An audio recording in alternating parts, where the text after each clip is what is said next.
शर्मीली सिम्मी। एक बार की बात है, एक छोटी सी प्यारी सी बच्ची थी। उसका नाम था शम्मी। शम्मी पढ़ाई में बहुत होशियार थी।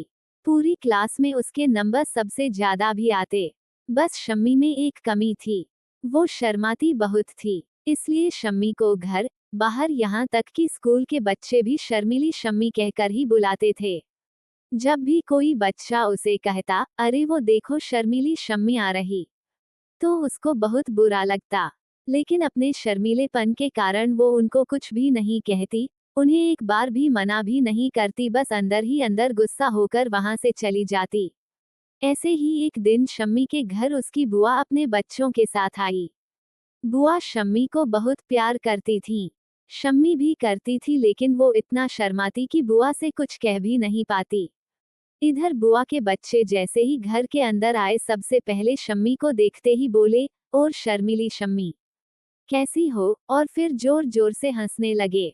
बुआ ने बच्चों को तुरंत डांटा, लेकिन बच्चे बार बार उसे शर्मीली शर्मीली कहकर चिढ़ाते रहे और शम्मी के खिलौनों से भी खेलते रहे। लेकिन शम्मी की बुआ जानती थी कि शम्मी अपने शर्मीले नेचर की वजह से कुछ बोल नहीं पा रही है। बुआ शम्मी के लिए खूब सारी चॉकलेट्स और गिफ्ट भी लाई थी।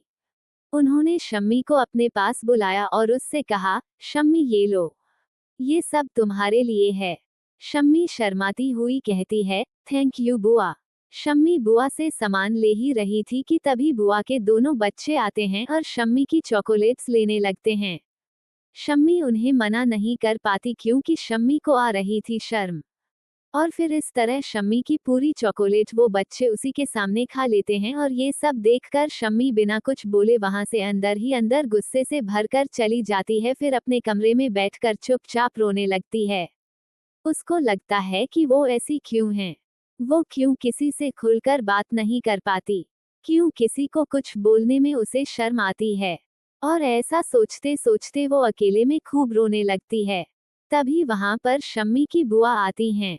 शम्मी को रोते देख पहले वो उसे गले से लगाती हैं, फिर शम्मी से बोलती हैं, शम्मी मुझे पता है बेटा कि तुम बहुत समझदार हो, पढ़ने में भी बहुत अच्छी हो, लेकिन शम्मी तुम अपने शर्मीले स्वभाव की वजह से बस किसी से बात नहीं कर पाती, कुछ बोल नहीं पाती हो।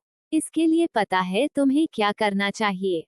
अपने आंसू पोंछकर तुरंत शम्मी कहती है, क्या बुआ? बुआ कहती हैं, सबसे पहले अपने मन इस बात को हमेशा के लिए याद रख लो कि तुम किसी से भी कम नहीं हो, तुम में भी बहुत सारी खूबियां हैं। उसके बाद बेटा, जो तुम्हारी सबसे अच्छी दोस्त है या तुम्हें जिससे भी बात करना अच्छा लगता है, उससे बात करना शुरू करो, खूब बात करो। और मेरी प्यारी बच्ची, दूसरों के साथ खेलना शुरू करो। तुम जितना दूसरों से बात करोगी, उनकी बातें सुनोगी, तो धीरे धीरे तुम फिर शर्माना भी छोड़ दोगी। समझी मेरी प्यारी बेटी? शम्मी मुस्कुराते हुए बुआ से कहती है, हाँ बुआ, अब मैं अच्छे से समझ गई। मोरल, हमें इतना भी नहीं शर्माना चाहिए जिससे हमें नुकसान उठाना पड़ जाए।